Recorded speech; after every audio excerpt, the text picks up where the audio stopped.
你爹是王启年吗？嗯。我是你爹好朋友，你叫我叔叔就行。嗯。给我的。嗯。啊，那谢谢你啊。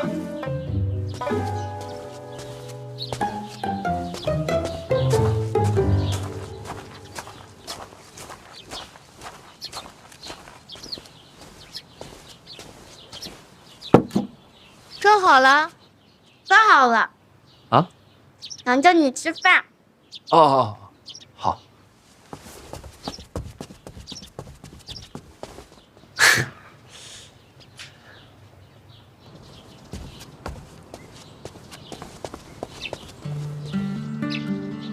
小范大人吧，我是启年的发妻。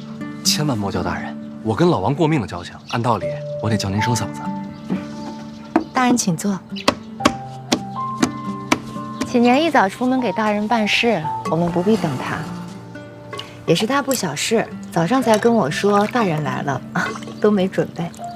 自家熬的粥，怠慢大人。千万别这么说，是我麻烦夫人。有肉。那可真好。你叫什么名字？爸爸。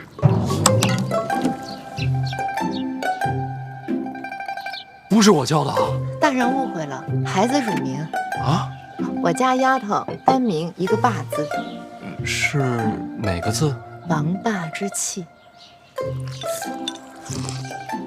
真的是。叔叔，鸡蛋掉了。啊，谢谢啊。听说大人在京都有数10段情缘。我对天发誓，绝对没有，都是假的，都是以讹传讹，一个都没有，一个都没有。那郡主呢？哦，跟婉儿的婚约确有其事，但除此之外，别的都是假的。我最相信大人。大人喝粥。哎，叔叔，别再掉了。我尽量。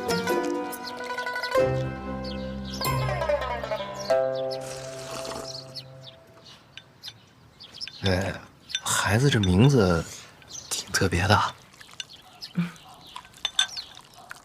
刚有身孕的时候，启年选的，没想到是个丫头。那怎么没换一个？名字硬气，命也硬些，能平安长大。好名字，好寓意。我也觉得自己的名字好。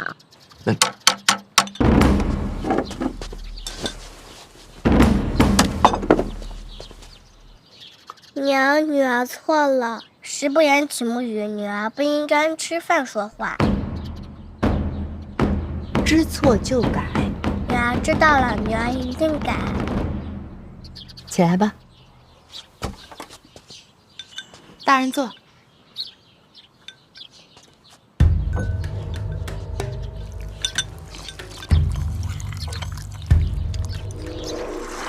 说孩子呢，大人不用拘束。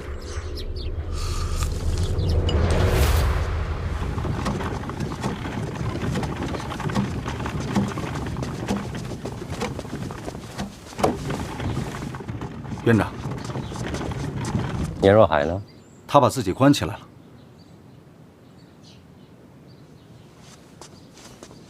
去看看。哎，大人别动，我帮着一块收拾吧。听启年说，大人要交房钱。他是这么说的。1天1两，说是补贴家用，没这回事吗？有这回事，房钱得交。那就没有理由让大人帮着做事，不然这钱收的坏了规矩啊。大人请坐。爸爸陪叔叔聊天。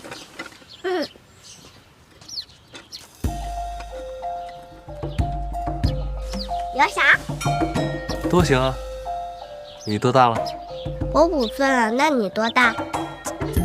反正比你大多了。那你是大人吗？当然是了。那你为什么睡我的床？我只是借助一下。哦，那你喜欢吃肉吗？喜欢。那你知道什么肉最好吃吗？什么肉啊？是五花肉。有道理。那你想吃五花肉吗？想啊。娘，哎，怎么了？叔叔想吃五花肉。晚上给大人做。我不是，我没。行啊，肉也让你骗到了，帮叔叔个忙好不好？好。家里有纸吗？再找根烧过的炭条来。这爸爸随他爹。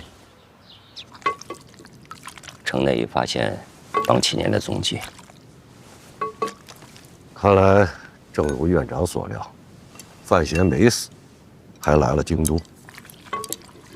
那你这会儿是等着范闲来监察院找你？他不能来这里，监察院凌驾百官，又是倾国第一重地。他如果只是因为自己的私事动用替死权力，必死无疑。你不是说陛下都震怒了吗？假死乃是欺君呢。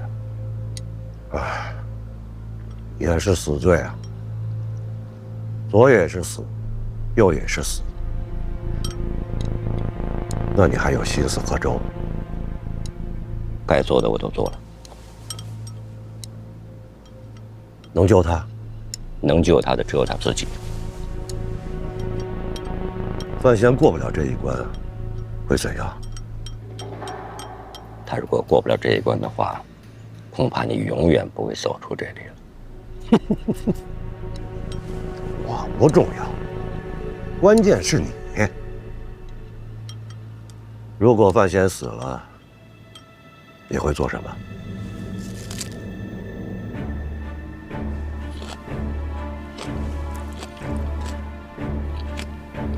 如果范闲真的死了，会有很多人陪葬。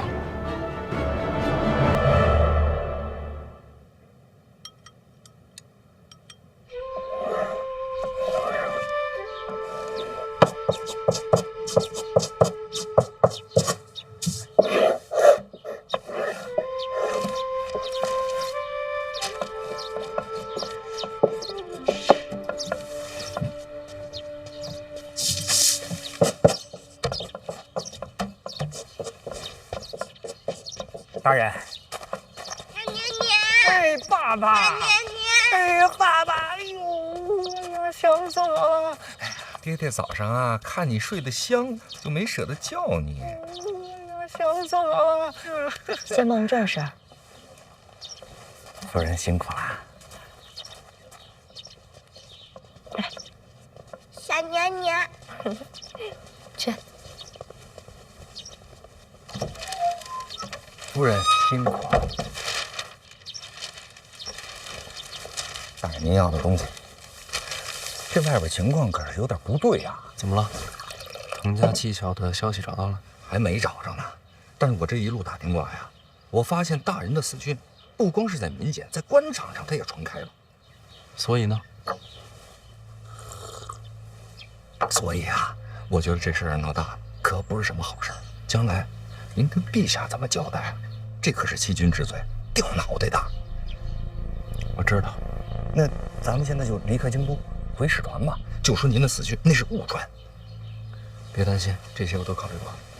大人有准备就好。你继续找滕家母子的下落。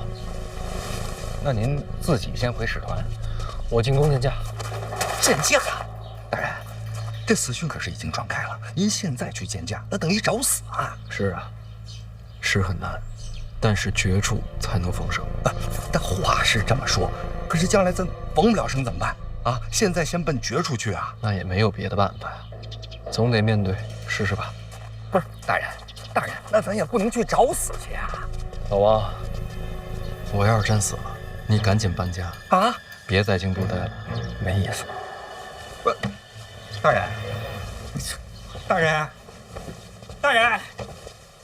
人，您一定要逢生啊！我记得你跟我说过，小范大人聪慧无比。那是自然啊，小范大人，何许人也啊？那是聪慧绝伦呐。那还担心什么？他选的这条路，它是条死路啊。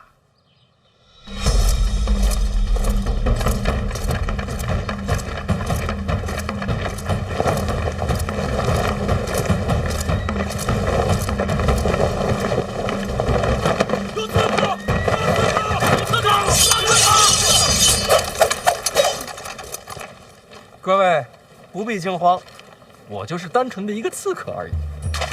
你们这些人能不能给我长点脸啊？就连这扫洒，还非得有人给我告状，你们什么时候能给我省点心呢？啊！公主，侍卫传话，有刺客找您。你说，这人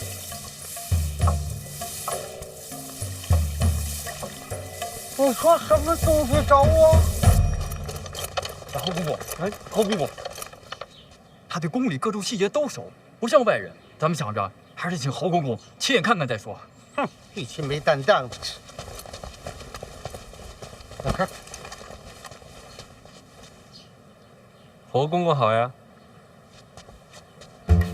不，散开，散开！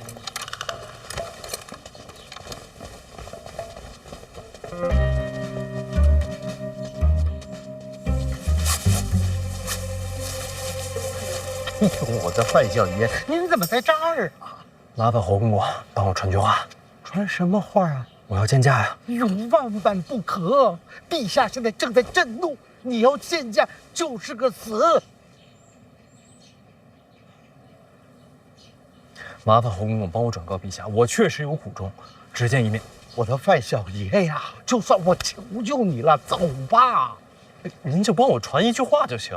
陛下现在正在气头上，我要想听你传这话，我就得陪你一块儿掉脑袋。说句老奴不该说的话，现在这个局面，你若是不走，就是绝路。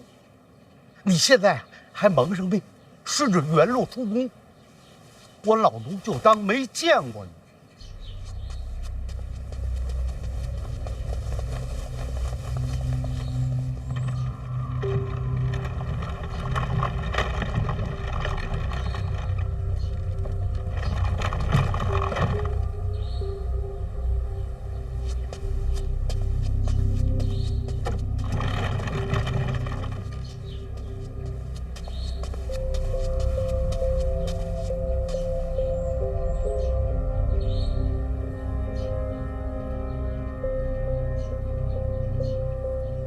假死欺君，这种做法愚蠢至极。不然呢？我还能怎么做？就是有天大的事情，也应该熬到回京。人命关天，我等不及。难道你的命不是命？所以呢？陈院长现在就是取我性命来的。现在的处境，你应该自己清楚。我知道。知道什么？所有人都告诉我，现在见驾必死无疑。我唯一的活路就是离开京都。离开京都，与死无异。照你这么说，一条活路都没有了。说对了，见驾就是去死。你要想活，就必须先死。只有拼死见驾，你才有活的生路。如果陛下这次不杀你，你就可以熬过一劫。可是我现在根本就见不到他。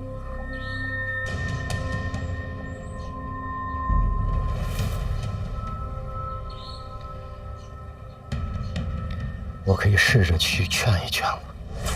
是生是死，答案不知。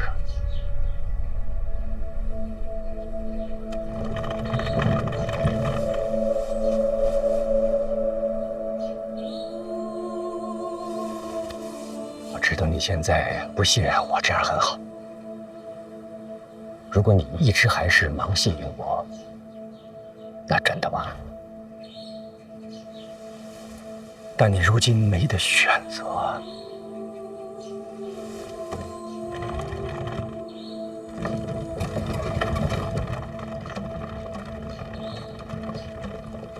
等等，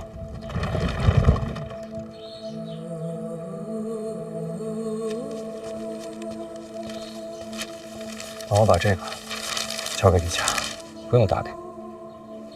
我不需要知道什么。萧恩临死之前透露了神庙的秘密，神庙之事，陛下不谈，绝口不讲。如果今天陛下见你，你一定要记住，在你没有确定名正言顺地活过来之前，不要见我。你做的是你救的人，我也不会帮你。就当京都无缘相助，只有你自己。其他地方我也不能去。别回范府，别来找我，其余的事情你自己决定。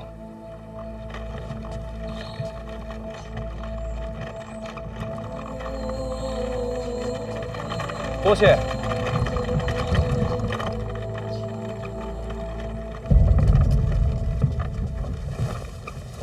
臣觐见陛下。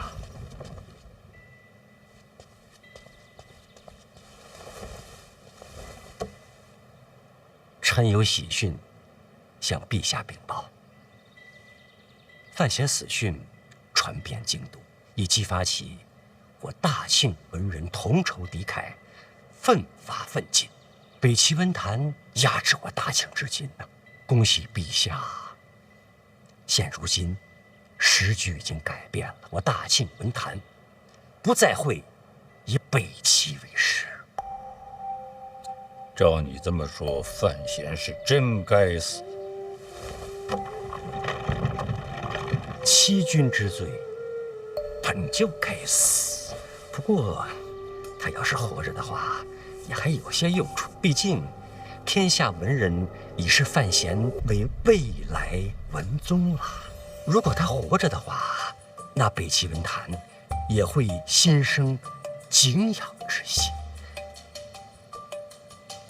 陛下，外边已有传言了，说远隔千里，消息有误，说死讯传错了，也有可能。不管怎么说吧，欺君之罪绝不可恕。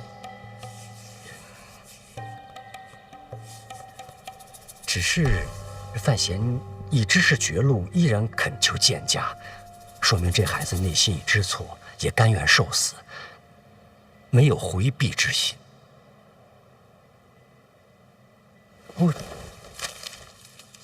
您看，这是这孩子给您准备的礼物。您说这孩子北齐遇险，生死一线，可心里牵挂的还是陛下。这孩子就是该死了，要不然陛下先见他一面，然后再杀他，也不迟啊。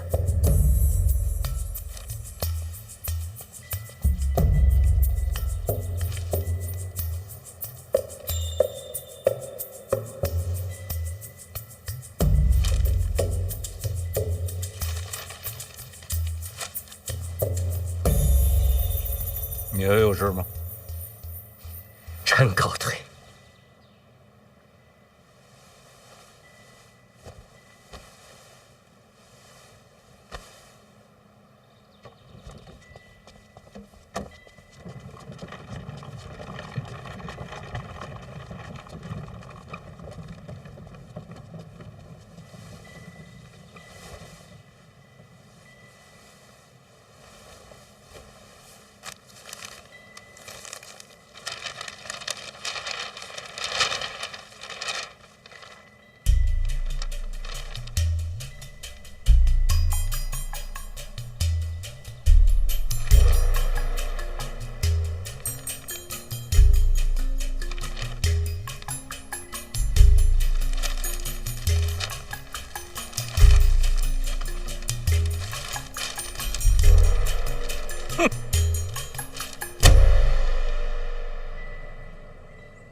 罪臣范闲，假死欺君，罪无可恕，死不足惜。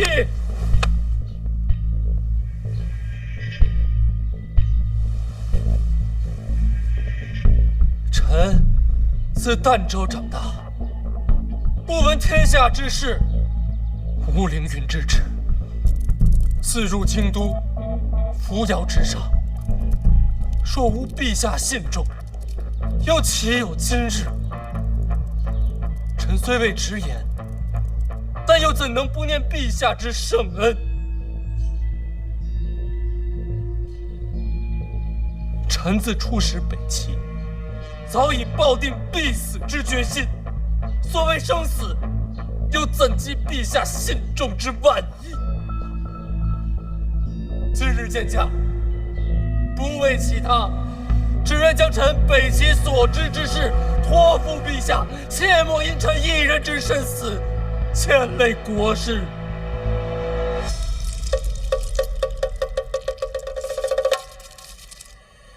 臣出使北齐，得知长公主李元瑞与二皇子李承则与北齐锦衣卫暗中往来，或有通敌之嫌。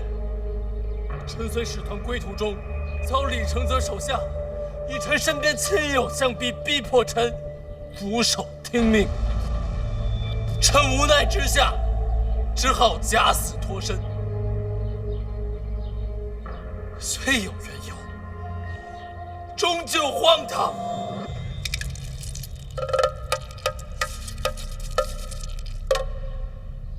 神庙之事，陛下不谈，绝口不讲。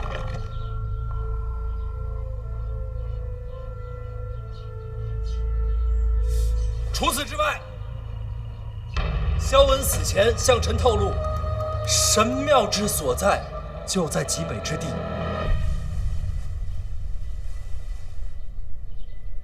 此等密文，当竭力隐瞒，又或择人而事，还望陛下斟酌而定。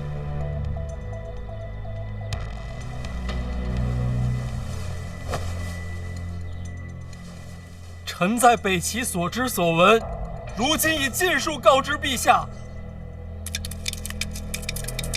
至此，即便是身死，也再无遗憾了。唯一可叹的是，生死一别，再无机会为倾国尽心，为陛下尽忠。臣死后，若是魂魄有灵，亦将护佑倾国，护佑陛下。愿倾国四海归一，愿陛下无病无灾。臣言已尽，俯首领死。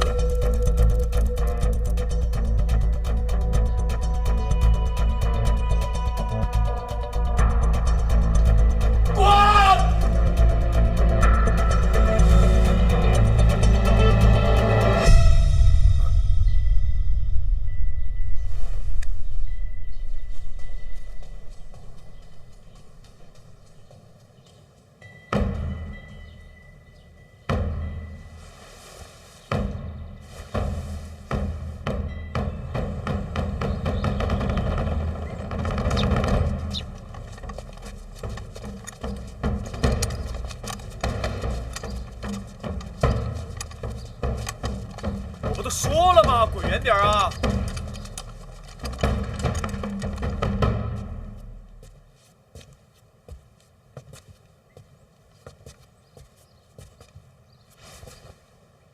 好久不见，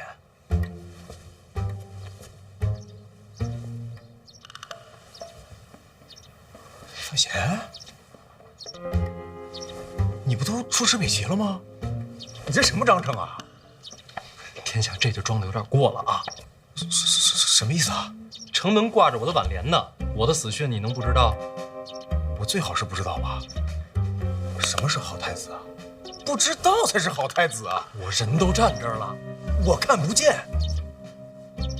你就不想知道我为何假死回京？我眼瞎，吴二龙。李于瑞和李承则同谋，暗通北齐锦衣卫，走私敛财，图谋不轨。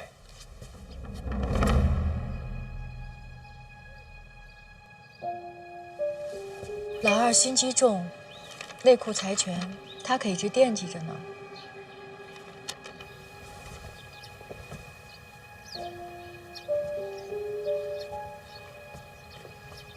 不可能，这事绝对不可能！姑姑怎么可能跟二哥站到一起啊？殿下真觉得自己了解长公主吗？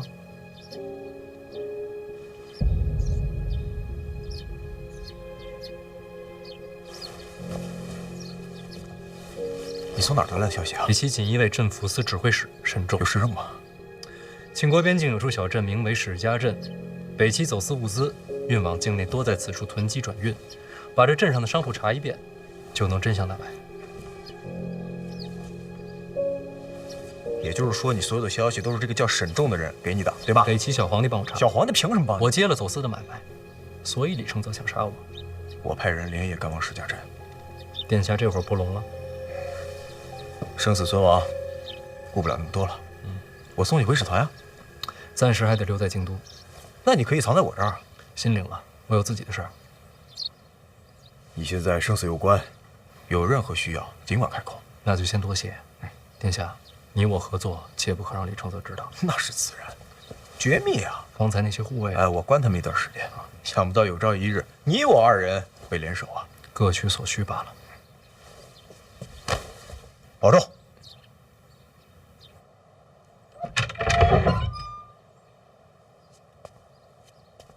刚刚进殿的护卫都过来一下。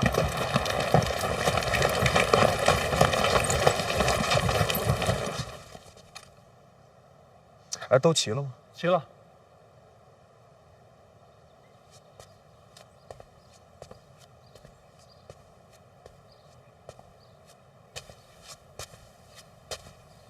人非草木，孰能无情啊？都跟了我这么多年，留个全尸吧。现在就得走啊，要不然呀，不光是救不了藤沙母子啊，我家夫人的爸爸也得有危险。慌什么？就这样，您还去找太子，这不是与太子私下结党吗？这不是罪加一等吗？还有啊，就您刚刚进宫这一次啊，要是有人走漏了风声，那就会有人出来，趁这机会让您真死喽。老王，你听我说啊，我要活过来，最重要的就是时间，是吧？要是在使团回京都之前，我再活不过来，再想复活，我就有困难了，所以我才去找太子啊。这太子他能让你活过来呀？不是太子能让我活过来，是时间紧，任务重，咱们要查的事情太多，靠我一个人不行，所以得分工合作。我让太子釜底抽薪去查老二走私，咱们两个负责查藤家母子下落，查清楚了才能回使团。那要是查不出来呢？那就破罐破摔，都得死。大人，不至于吧？那我家不至于，个爸爸，那就不至于啊！办法总比困难多。话说回来，你查的怎么样了？倒是有些消息了。我问了，这费介费老啊，不在京都，是去执行公务了，安全。还有，思哲少爷吧，也是安然无恙啊。我问了，说他总是早出晚归的，也不知道在忙什么，但是没有被挟持的迹象。所以失踪的就只有藤家母子。他们倒是也有消息了，有人看见他们被带走了。看到带去何处了吗？抱月楼。抱月楼，什么地方？青楼。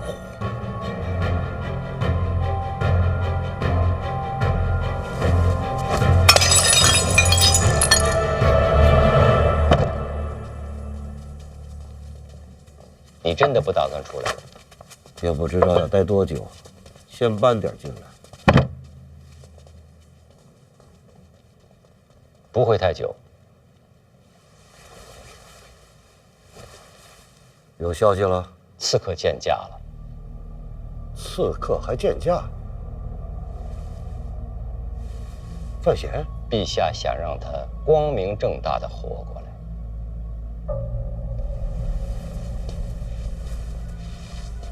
那他时间可不多。使团抵京，一切尘埃落定，他可活不过来了。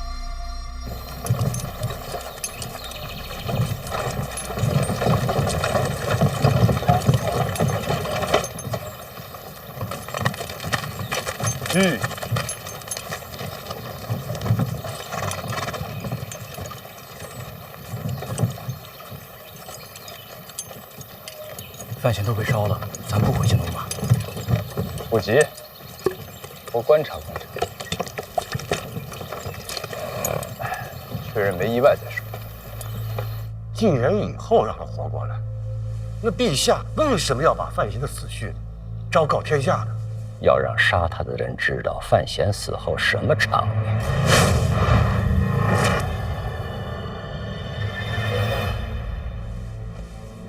天下震动，快成国葬。毕竟庄莫罕把自己的藏书都传给了他，意义非凡。文坛传承。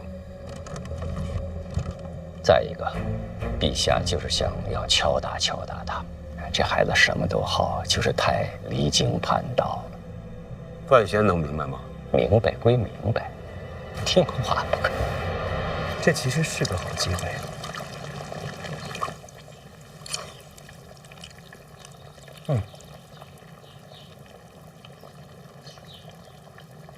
死讯传开，这个时候他若真死了，没人会说什么，还特别顺理成章。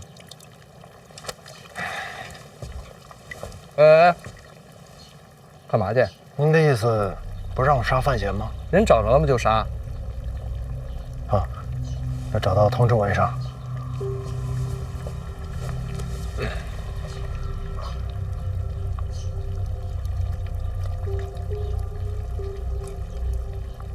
这其实啊，找到范闲不容易，但可以让他自己出现。那他应该在哪儿出现？还能是抱月楼啊！抱月楼。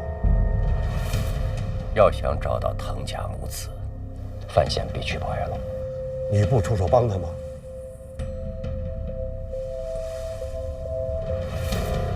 现在这情景，陛下也看着，我要出手，陛下未必高兴。抱月楼背后到底是谁？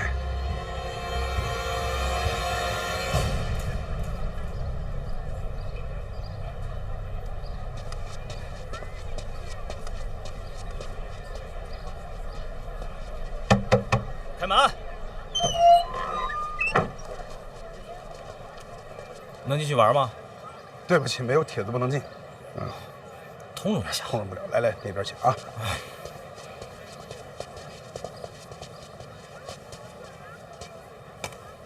哟，里边请，里边请，玩的开心，玩的愉快啊！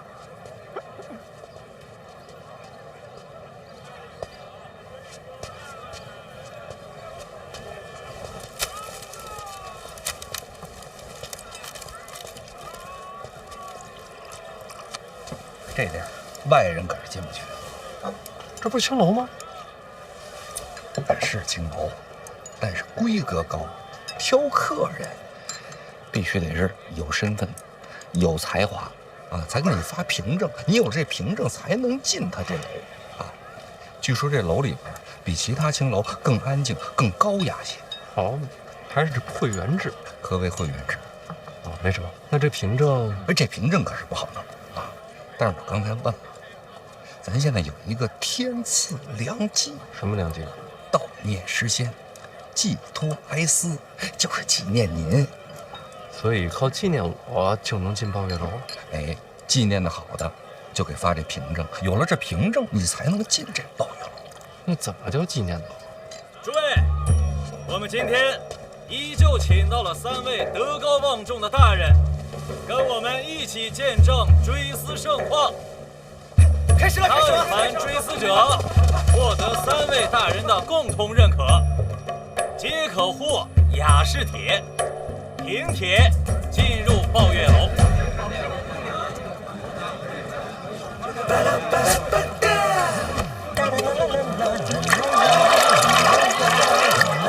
了为啥？进不去，黄河水天上来。秦年殿，醉酒赋诗。我才必有用，先进3斤还不来。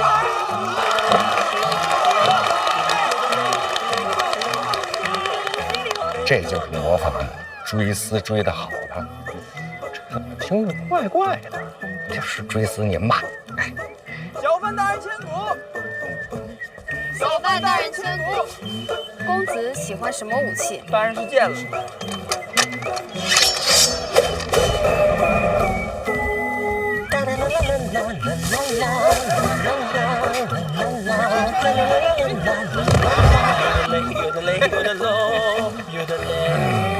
尴尬，因为这就属于追思的不行的模仿秀。模仿我大概明白了，秀是从何而来？秀就是瘦。嘿嘿，您是比我瘦。说惶恐。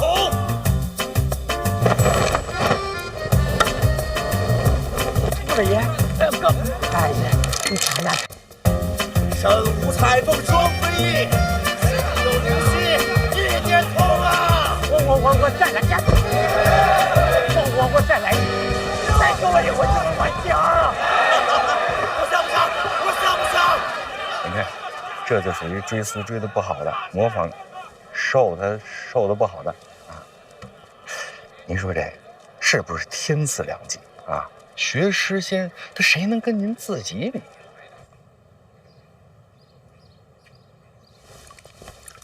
大人，咱不是要潜入抱月楼去探听消息吗？为何不报名上台呢？若是抱月楼中门大开，广迎宾客，或许还可以一试。大人啊，你怎么给大人喝这个？哦，这还行啊，这个。哎，夫人，哎，我来。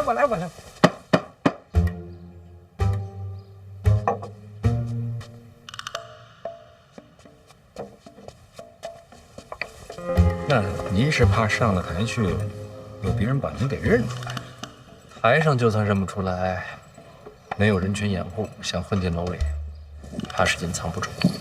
我想来想去，这抱月楼追思会恐怕是个陷阱。瓮中捉鳖，捉你啊！不，我是那个意思。那咱们应该趁着夜黑风高，咱们晚上进楼去找人。咱们只有一次机会，我就怕打草惊蛇。这抱月楼管事的是谁？那我得去查查去。圆梦。圆梦是谁？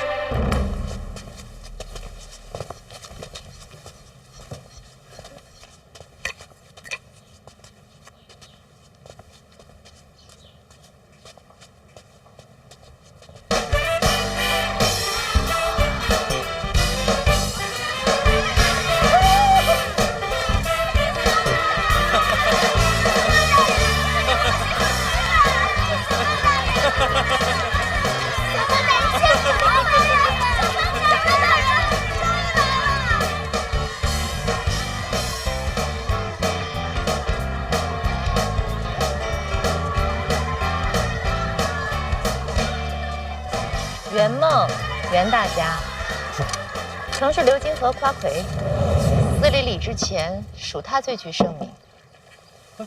夫人怎么知道这些？咱家以前卖过胭脂、香料，青楼这一行的事，多少知道些。那你之前不说？大人莫怪，这一类的生意，今年他管得少。我得避嫌。向你学习。大人啊，那咱们是不是就从这个圆梦查起呀？这个圆梦就是抱月楼的东家吗？他虽管事，并非东家。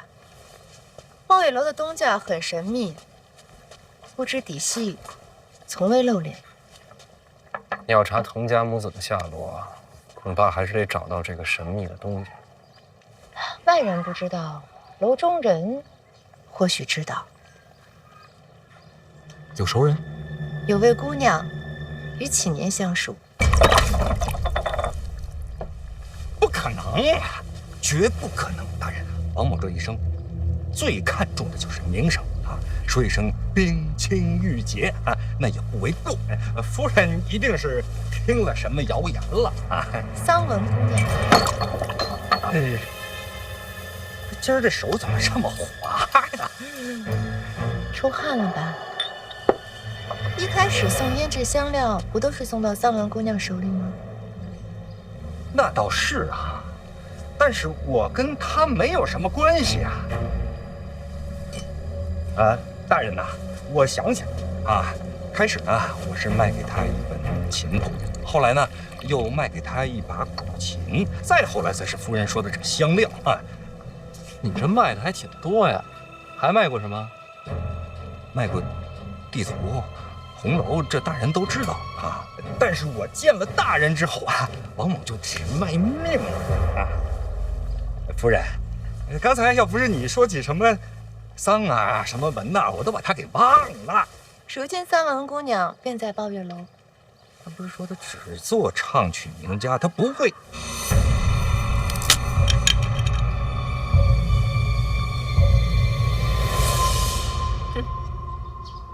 大人万幸啊，启年看来是没忘干净，想必能帮大人搭上这条线。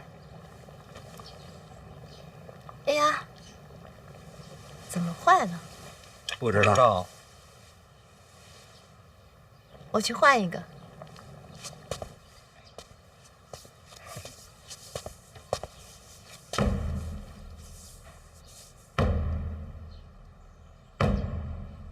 我帮着找找啊。这茶要不咱们……哎，对，啊，还是得喝，客随主便。哎，你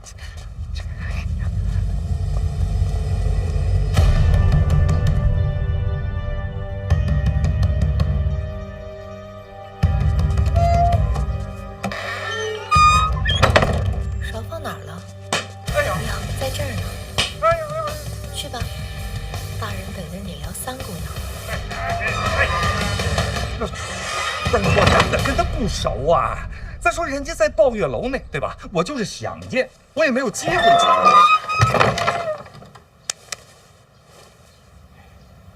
你还想？我是得想，我必须得想啊！我替大人好好想想个万全之策啊！大人，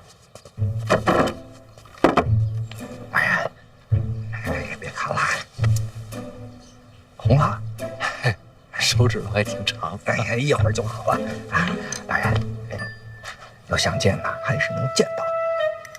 这青楼里的女子啊，她们的衣着胭脂都得在楼外购买。哪家铺子？铺子我知道啊。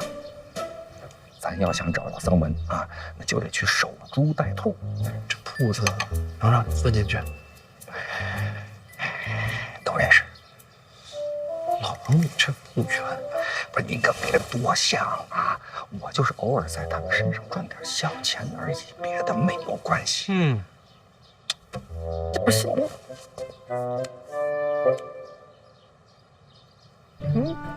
问心无愧吧？那你刚才不说清楚？大人没成器，您不懂。即使是问心无愧，也不能多说一个字，不然会节外生枝的。这女人呐，疑心不可生啊！这男人呐，平安才是福。哎呀，成亲不易呀！哎，那咱们现在就走啊！走。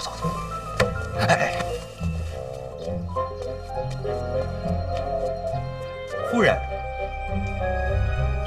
我陪大人去办点公事啊。记得带上一条兰花帕子。好嘞。怎么了？什么意思啊？什么意思啊？咱要去的那家铺子，最有名的就是兰花帕子，精彩。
安姑娘。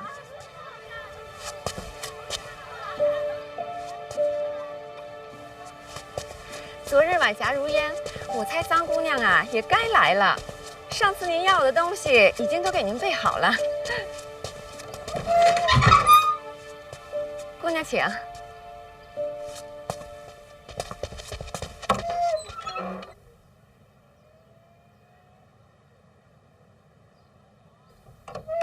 这也要跟？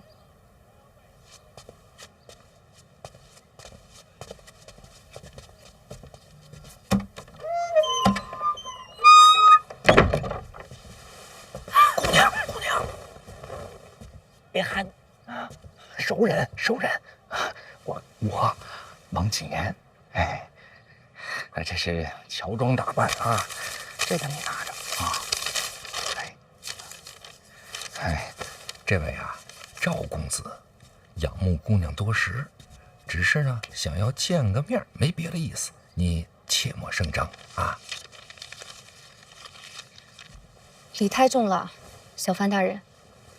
哎，小赵，我见过你。在哪儿见过？司礼里姑娘那夜借烟花驾舟，与小范大人相识，我就在楼上瞧着。那倒是有缘。听说大人死了。我也听说了。节哀。多谢关心，我会往前看。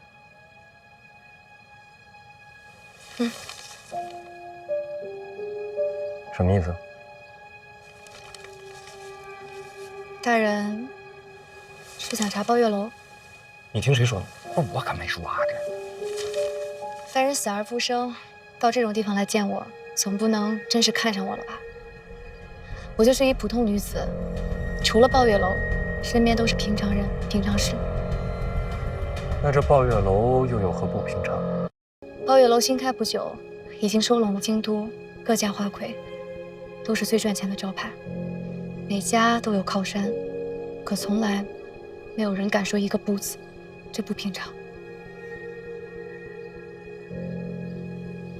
可否请三姑娘帮个忙？桑文也想求小范大人相助，可以谈。那大人先把银票收着，我才好开口。你想让我帮你什么？大人先问吧，说我帮不上什么忙，便不会开口了。桑姑娘倒是清醒得很。我这种身份，再不清醒，那真是没救了。抱月楼东家是谁？不知道，我从进了抱月楼之后，从未见过东家露面。那我换个问题，有没有在抱月楼里边见过一对母子？孩子大概6、7岁左右。也没见过。大人想找的人，应该不是自愿进抱月楼的吧？不是，是被强行带走。他们抓来的人，我们都没有见过。若真有这对母子的话，应该和那些人都关押到一起了。关在哪？没人告诉过我们。新抓来的是谁，我们也都不知道。哦，前几日有一个丫头被打得狠了，夺路跑到了前院，还撞上了我。如果那对母子真的被抓，她或许见我。这姑娘叫什么？不知道，我只知道她好像姓金，她爹是个卖菜的。三位姑娘，该走了。知道了，换好衣服就出来。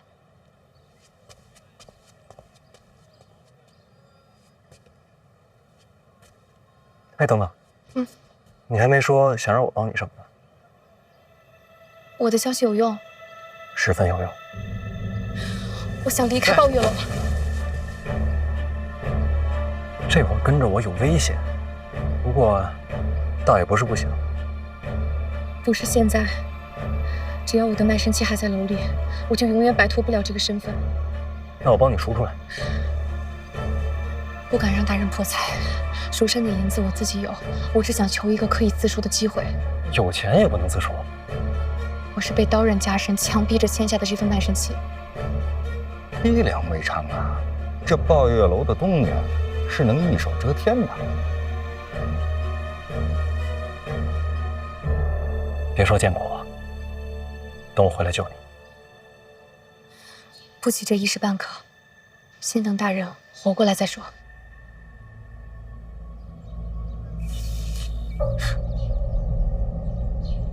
殿下，这几日的追思会，所有人名单都在这儿呢，未见范闲露面。王启年家有什么动静？动静倒是没什么，各地方我也安插了人员看着，只有母女2人进出，未见他人。是不是范闲未到京都？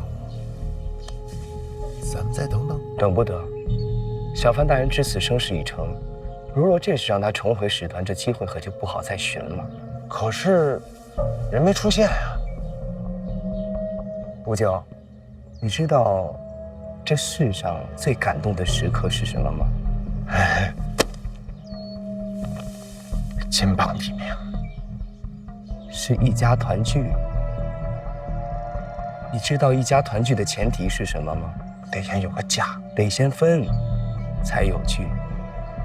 吴九，去把王启言的妻女请来，我想看阖家团圆。是。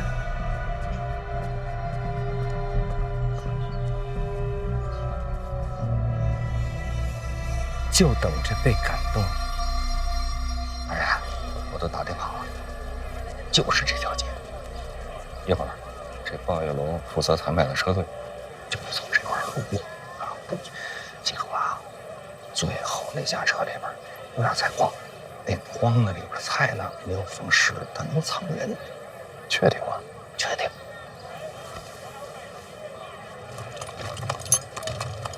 来了。哎，大人，有没有这个3岁银子呀？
小心我的货物！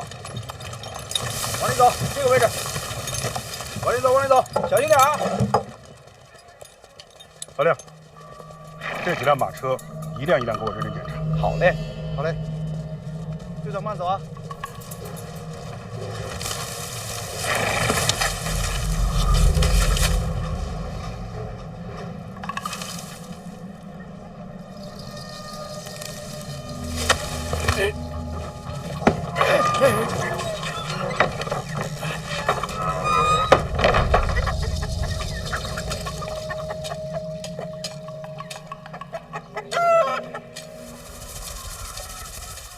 我见过你，我不认识你。你上过台是不是？葛爷，再给个机会，再给个机会，给我一个，再给我一回。就这么想进去？比我命都重要。你也不年轻了，注意身体吧。无所谓，只要能见到我女儿，我怎么样都没关系。你女儿在暴雨楼，为什么？为了500两。你卖女儿？我再混账也不干这种事。那是俺家丫头为了替我还菜钱，她把自个儿卖了。还菜钱？买什么菜能欠500两？是卖菜。那宫里采办菜蔬的代公公从我这边收菜。等会儿，你是卖菜的，姓金？你怎么知道？哎，放这边，放这边。好，都放好了啊！别弄坏了，别弄坏了。我去拿纸机。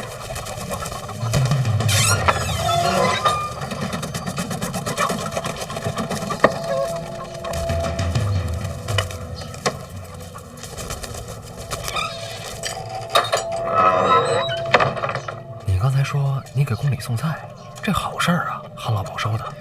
可是代公公要收孝敬，节庆、生辰这都不能弄。上次生辰，我实在是没钱，被代公公记恨，之后送菜总说我这个菜不新鲜。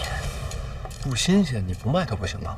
那倒好了，不新鲜他要罚银子，说你对皇室不敬，天天罚，天天欠，最后欠到了500两。俺家丫头这才做了这种傻事。那咱不给宫里送还不行吗？你不送就是欺君，还是要看脑袋的。就没人告这代公公？你咱一个卖菜的，凭什么告啊？凭王法。那代公公就是王法。我女儿卖身，我连那银票都没见着。鲍月楼直接给了代公公，说把账平了。这代公公和鲍月楼走得很近。那谁知道，人都是大人物。从那以后啊，我就天天想进去看孩子一眼。我就想告诉孩子，说爹在餐前肯定把那叔叔呢。哎，把后门打开，让车队赶紧走啊！彻查后院，看还有没有什么遗漏啊！我帮你。快点，快点啊！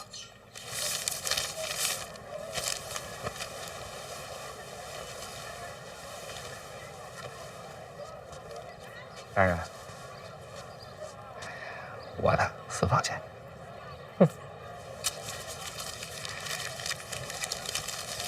难道说说？我不害怕。你说这，对，不用亏，我呀也是在利用你，不是帮你啊。儿子，我这有的银子我也进不去，他进门要门铁。快点，赶紧跟上！快点，快！我帮你解决。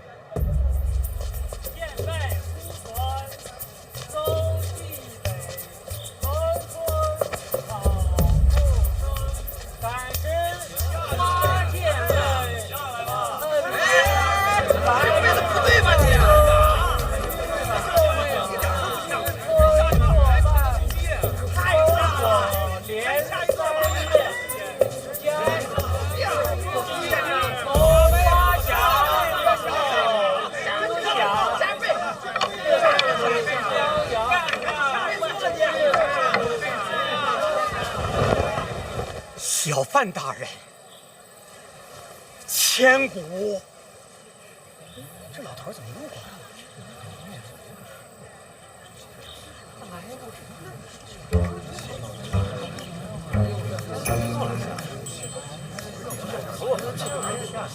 这回来干嘛呀？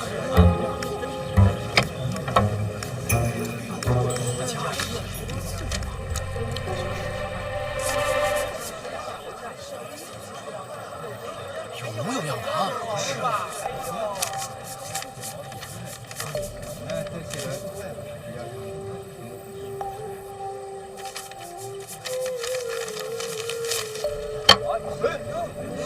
写真快呀！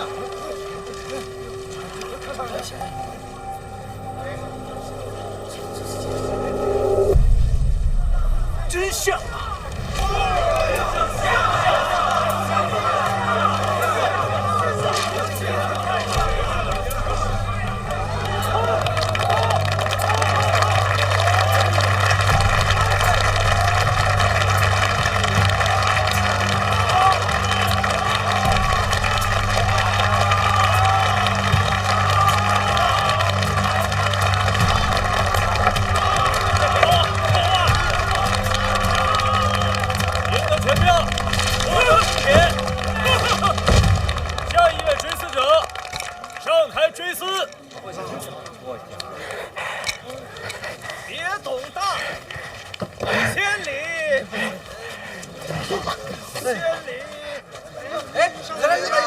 追死者上台追思。